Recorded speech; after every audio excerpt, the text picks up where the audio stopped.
నమస్తే, welcome to ANR entertainments. Mahesh Babu Guntur కారంతో 2024 సంక్రాంతికి ప్రేక్షకుల ముందుకు వచ్చారు. త్రివిక్రమ్ దర్శకత్వంలో వచ్చిన ఈ సినిమా బాక్సాఫీస్ వద్ద తీవ్రంగా నిరాశపరిచింది. అయితే సినిమాలో పాటలు మాత్రం పెద్ద హిట్ అయ్యాయి. అందుకే గుంటూరు కారం విడుదలై ఏడాది దాటుతున్నా ఇంకా సినిమా గురించి చర్చ జరుగుతూనే ఉంది. అందుకు కుర్చీ మడతపెట్టి సాంగ్ ఓ కారణం అనే విషయం ప్రత్యేకంగా చెప్పనక్కర్లేదు. మహేష్ బాబు త్రివిక్రమ్ కాంబోలో వచ్చిన అతడు, కలేజా సినిమాలు థియేటర్లో రిలీజ్ లో హిట్ కాకపోయినా టీవీ టెలికాస్ట్ లో రికార్డ్ సృష్టించాయి.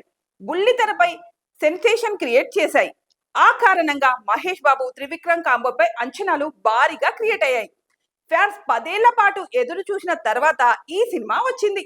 మహేష్ బాబు ఫ్యాన్స్ మాత్రమే కాకుండా చాలా మంది ఈ సినిమా కోసం ఎదురు చూశారు. తీరా సంక్రాంతికి వచ్చిన చిన్న సినిమా హనుమాన్ ముందు ఈ చిత్రం తేలిపోయింది. అయితే గుంటూరు కారం వచ్చి ఏడాది కూడా కాకపోయినా అప్పుడే రీ రిలీజ్ కి రెడీ అయింది. రాజమౌళి దర్శకత్వంలో మహేష్ బాబు సినిమా చేస్తున్న కారణంగా మరో 2 ఏళ్ల పాటు ఆయన నుంచి చిత్రాలు వచ్చే అవకాశమే లేదు. కనుక ఈ గ్యాప్ లో ఆయన నటించిన పాత సినిమాలనే రీ రిలీజ్ చేసుకొని ఫ్యాన్స్ ఆనందించాల్సిందే. అందులో భాగంగా గుంటూరు కారం సినిమాని రీ రిలీజ్ రెడీ చేశారు. డిసెంబర్ 31న హైదరాబాద్ తో పాటు తెలుగు రాష్ట్రాల్లో పలు చోట్ల ప్రత్యేక షోలు వేయబోతున్నారు.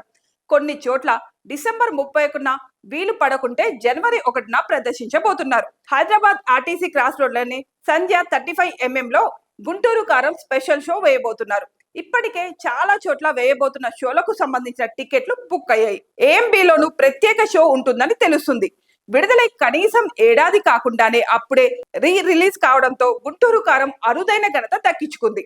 గుంటూరు కారం సినిమాకి రీ రిలీజ్ ఫ్యాన్స్ హంగామా మామూలుగా లేదు.